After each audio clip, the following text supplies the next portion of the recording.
Então, pessoal, vamos lá. Vamos resolver mais uma prova hoje para o cargo de eletricista.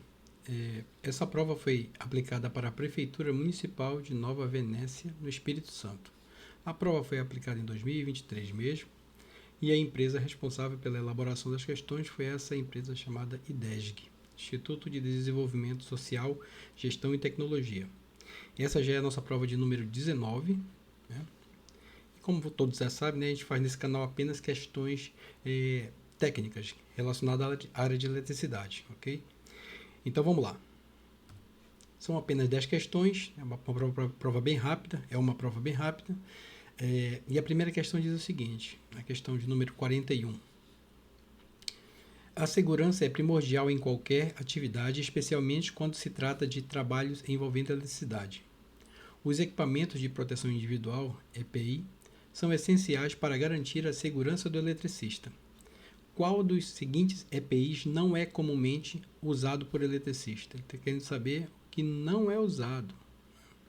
Primeira questão já inicia com uma questão de NR10. A gente sabe que NR10 é muito cobrado em provas de concurso de eletricista e, inclusive, a última NR10 foi emitida em 2019, mas está vigente até hoje, pelo Ministério do Trabalho. Então, gente, vamos lá.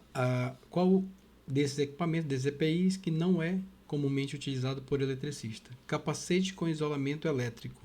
O capacete é comumente utilizado. Então, não é a resposta certa, porque ele quer saber o que não é. Óculos de proteção também é um EPI obrigatório para o eletricista em serviços e instalações elétricas. Letra C. Luvas de látex para manuseio de cabos energizados. Isso aqui não, né, gente? Luva de látex? Não. Para manuseio de cabos energizados? Aqui que já está o erro, né? Letra D. Cinto de segurança para trabalho em altura. Ok. Também é comumente utilizado. Questão 41, letra C. Beleza? Tranquilo, né? Questão 42. Em relação aos circuitos elétricos residenciais, o circuito que alimenta tomadas de uso geral deve ser dimensionado considerando certas características. Qual das seguintes afirmativas é correta para este tipo de circuito? Vamos ler o que diz as afirmativas, né? Relacionadas a tomadas de uso geral. Letra A. Deve ser exclusivamente monofásico. Não tem porquê, né? Nós sabemos que tem tomadas de uso geral que são bifásicas também. Então ela não está correta, não é mesmo? Letra B. Pode utilizar disjuntores de alta tensão como proteção. Não. Se é tomada de uso geral, não pode ser alta tensão, né, gente? Tomada de uso geral sempre é baixa tensão. Nunca pode ser como alta. Aqui que está o erro. Questão C. Não requer aterramento por ser de baixa tensão. Também está errado. Toda tomada elétrica requer aterramento, sim. E letra D, evidentemente só sobrou a letra D, essa será a resposta correta. Deve possuir dispositivo de proteção contra sobrecargas e curto-circuito. O que é esse dispositivo de proteção, pessoal? Só lembrando que um dispositivo que protege as tomadas que tem essas duas características, que forneça proteção contra sobrecarga ou sobrecorrente e contra curto-circuito, que é uma corrente de pico, é o disjuntor, não é mesmo? Eu vou escrever aqui do lado para a gente não esquecer. Disjuntor. Já fizemos bastantes questões e é recorrente essas questões de definição de disjuntor, né? Mas nesse caso aqui, ele não está nem perguntando a dimensão, ele quer saber apenas se essa afirmativa está correta, né, em relação à tomada de uso geral. Portanto, tomada de uso geral deve possuir dispositivos de proteção contra sobrecargas e curtos-circuitos. E qual é esse dispositivo? O disjuntor. Beleza? 42, letra D. Questão 43. Numa instalação elétrica industrial trifásica, a distribuição equilibrada de carga é crucial para o funcionamento eficiente do sistema. O que é distribuição equilibrada de carga? Nas instalações trifásicas, como ele fala aqui, né, no enunciado, evidentemente temos 3 fases. E o ideal é que as cargas sejam distribuídas iguais nas 3 fases, ou o mais balanceado possível, com cargas aproximadas. Nem sempre é possível botar exatamente, aliás, nem sempre não, quase sempre não é possível você balancear exatamente com o mesmo nível de carga as 3 fases, né? Evidentemente, porque nós temos cargas monofásicas, outras bifásicas, e aí fim daqui não é uma tarefa muito simples de se fazer, o eletricista no dia a dia. No entanto, a gente consegue sim um bom balanceamento bem próximo, dividindo as cargas em cada uma das fases, né? Ponto. O que caracteriza uma carga equilibrada em um circuito trifásico? Ele quer saber o que caracteriza uma carga equilibrada em um circuito trifásico. Isso eu acabei de falar anteriormente, né? É a divisão de cargas por fase, ou seja, divisão equitativa, com o valor mais próximo entre essas cargas divididas por fase, né? Então vamos ler o que diz a alternativa A. Todas as fases carregam o mesmo tipo de equipamento elétrico. Não, né, gente? Não tem nada a ver. Letra B. O que caracteriza uma carga equilibrada em um circuito trifásico? Letra B diz o seguinte: a corrente é a mesma em todas as fases e o fator de potência é unitário. Não. Não necessariamente. O fator de potência é unitário. O fator de potência pode ser diferente, gente, por fase, inclusive, né? Se a corrente for a mesma, tu tem um indício aí que que as fases estão equilibradas, tá? Mas e o fator de potência unitário, não. Isso não é uma condição. E essa parte aqui que deixou a questão errada. Letra C. A potência consumida em cada fase é exatamente a mesma. Perfeito. Isso aqui é o mundo ideal, né? Seria o ideal. Um sistema está perfeitamente equilibrado quando a potência consumida em cada fase é exatamente a mesma. Ok? Beleza. Aí você me pergunta, e se em vez da palavra potência tivesse escrito a palavra corrente, estaria correta? Se tivesse com o mesmo nível de tensão, sim.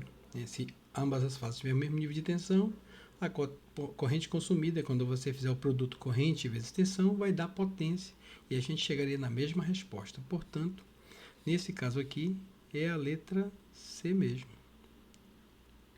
A potência consumida em cada fase é exatamente a mesma. Isso caracteriza uma carga equilibrada, trifásica. Por que não é a letra D? Diz o seguinte: as cargas são divididas igualmente entre 2 das 3 fases. Não, entre 2 não, né? Nada a ver. Tem que ser dividida igualmente entre as 3 fases. Portanto, questão 43 é a letra C. Questão 44.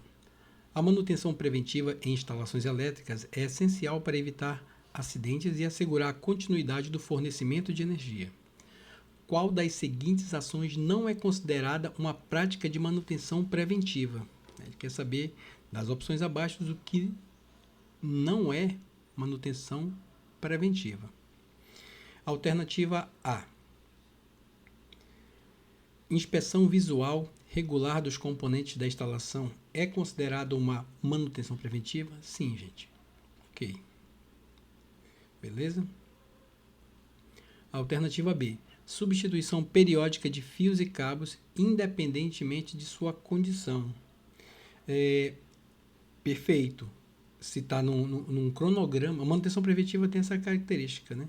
De realizações de ações baseadas, conceitualmente falando, realizações de ações baseadas num cronograma fixo antes da ocorrência da falha. Portanto, antes mesmo de apresentar defeito, você vai lá, né, verificou a vida útil de um cabo, de um componente elétrico e faz essa troca independente da condição dele.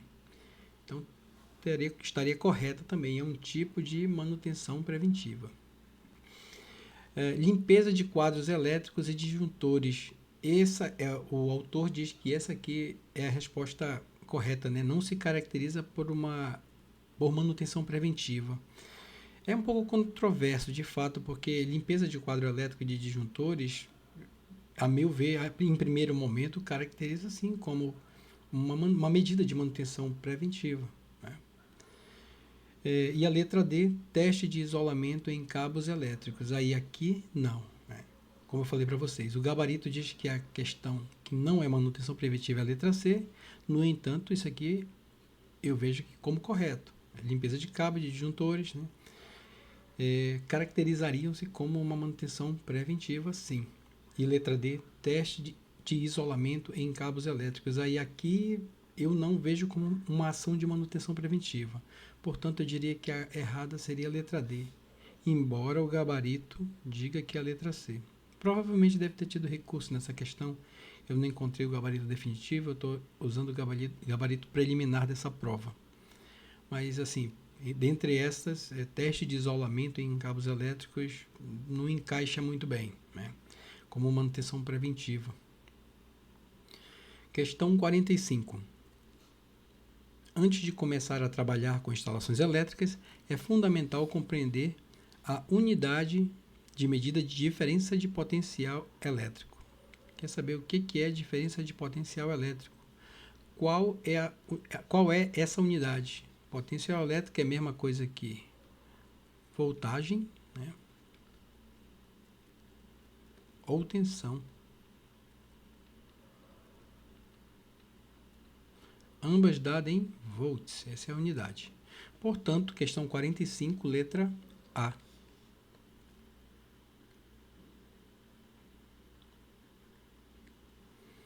Diferença de potencial elétrico, ok, gente? Ampere, corrente elétrica, ou seja, elétron em movimentos aqui, né? Ohm, o impedimento à passagem desses elétrons em movimento, né, seria ohm, que é resistência, e watts é a potência ativa consumida por determinado componente. 45, letra A. Questão 46. O conhecimento sobre as ferramentas e sua correta utilização é fundamental para o trabalho do eletricista. Qual das seguintes ferramentas essencial para verificar a presença de tensão em um circuito elétrico está representada na figura abaixo? Ele quer saber qual é o nome dessa ferramenta ou desse instrumento, né? Gente, isso aqui é um multímetro, tá, pessoal? Ou multiteste. Né? Por que multi? Multi quer dizer de vários, né? Metro de medição, portanto, vários tipos de medições. Por quê? Ele mede tensão, né? Tensão contínua, tensão alternada, mede resistência, né? Resistência ohmica aqui, e mede corrente elétrica também se você abrir o circuito. Né? É diferente do alicate amperímetro, né? Aí seria outra situação. Mas nesse caso aqui, ele quer saber o nome desse instrumento representado na figura é um multímetro. Tá?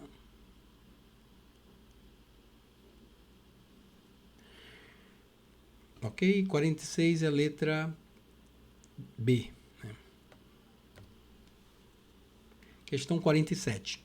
Um curto-circuito pode causar sérios danos a uma instalação elétrica. Qual é a principal causa de curto-circuito?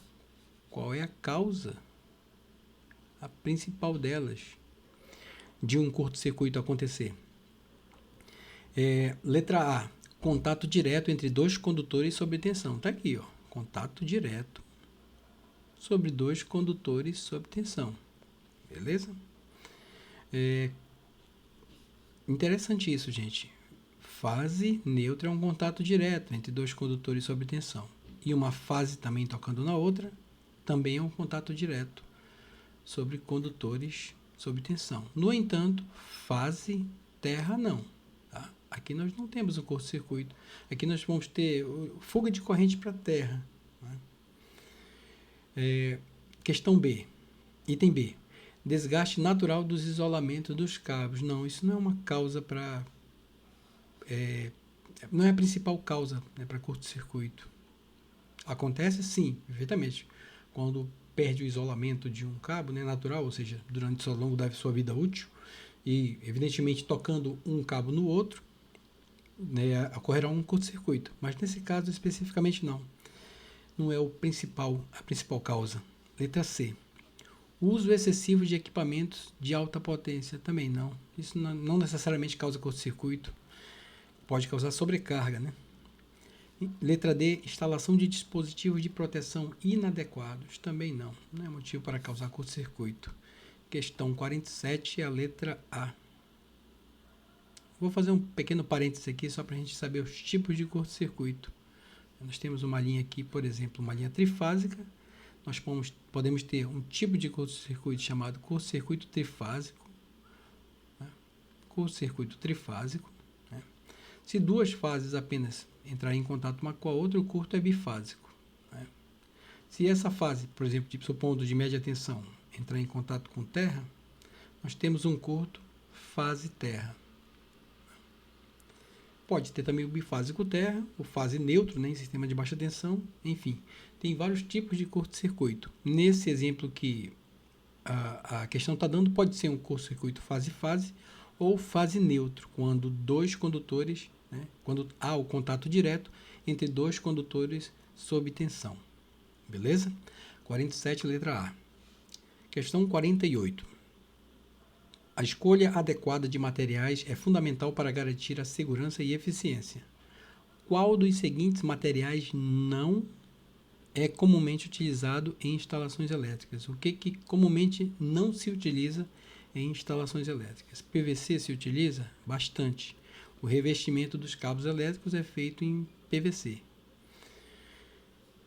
O cobre, perfeitamente. O cabo elétrico é constituído de cobre e revestido de PVC, né? Evidentemente que tem outros tipos de isolante, tá, pessoal? Lembra aqui que tem o XLPE, geralmente para média tensão, mas também usado em baixa.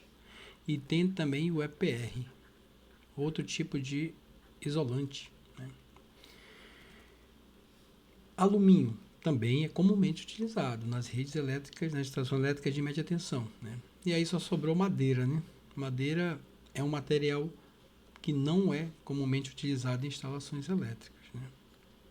Portanto, a questão 48 é a letra D. Questão 49. Dispositivos de proteção são essenciais em qualquer instalação elétrica para prevenir danos causados por curtos-circuitos. Qual dos seguintes dispositivos é utilizado especificamente para essa finalidade? Para quê? Para proteção contra curto-circuito, não é mesmo? Item A. Interruptor. Não, interruptor é interromper. O nome já diz, interromper a passagem de corrente elétrica. Ele interrompe e, evidentemente, uma lâmpada que estaria ligada apaga. Ok? Essa é a função do interruptor. Disjuntor, né? O disjuntor ele tem duas funções. Lembra que a gente viu na primeira questão, se não me falha a memória, a gente já viu sobre isso. Sobrecarga, proteção contra sobrecarga e curto-circuito. Então, o disjuntor é esse componente utilizado para proteção contra curto-circuitos de uma instalação elétrica. Transformador serve para quê? Elevar ou reduzir tensões e corrente. Tá? Se eu preciso de uma tensão elevada, então eu utilizo um transformador elevador, ou se eu preciso baixar o nível de tensão, eu reduzo também com um transformador abaixador. Geralmente para baixa potência ou mesmo para rede de distribuição, né? Seria um transformador. E condutor é o meio pelo qual se conduz corrente elétrica. Portanto, 49 é a letra B. Questão 50.